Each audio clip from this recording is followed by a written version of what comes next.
switch merupakan perangkat keras jaringan komputer yang berfungsi untuk membangun sebuah jaringan LAN. Perangkat ini akan melakukan pembagian transmisi data dengan merata terhadap sebuah jaringan. Dengan begitu, komputer lain bisa mendapatkan prioritas dan hak yang sama pada jaringan tersebut.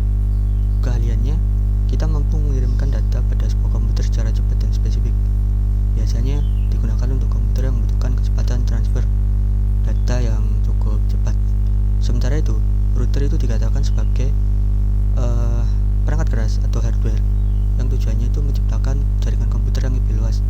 Kehadirannya menuntut jaringan untuk membagi dan memilih jalur mana yang mesti dilalui oleh suatu paket data sehingga dapat sampai di receiver. Intinya adalah router itu sendiri merupakan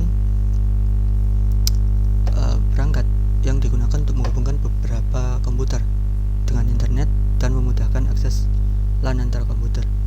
Perangkat ini membutuhkan sebuah modem agar internet terkoneksi pada komputer. Cara menyalurkan internet terbilang mudah, cukup dengan mengaktifkan WiFi atau Ethernet.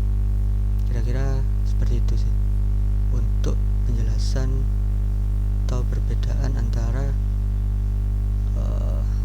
router dan switch secara umum.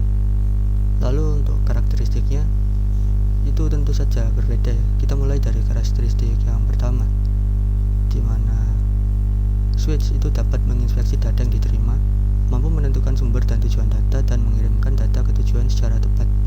Dengan begitu akan menghemat pemakaian bandwidth.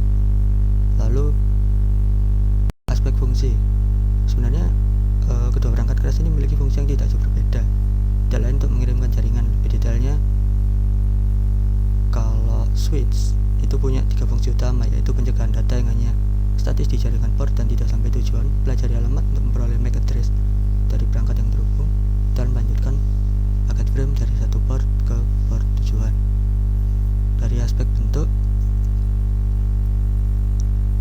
bisa kita lihat bahwa misal kita pakai permisalan ya, bagi orang-orang yang sering main ke warnet pasti nggak asing dengan router. Kalau kita lihat secara seksama, itu ukurannya lebih besar dari switch. Nah, untuk masalah harga, tentunya router ini memiliki dana yang lebih besar atau lebih mahal daripada perangkat switch. Selain itu juga memerlukan perawatan dan intens yang tinggi dibanding switch. Untuk bandwidthnya tidak kalah penting. Router memiliki bandwidth yang jauh lebih efisien karena tidak semua jaringan dapat menjangkau komputer klien yang akan dikirimkan data. Sementara pada perangkat switch menggunakan bandwidth yang spesifikasi full per 100 MB per second secara penuh untuk tujuan port. Dengan lain, bandwidth tak dapat disebarkan lagi ke semua komputer yang terkoneksi di jaringan. Kira-kira seperti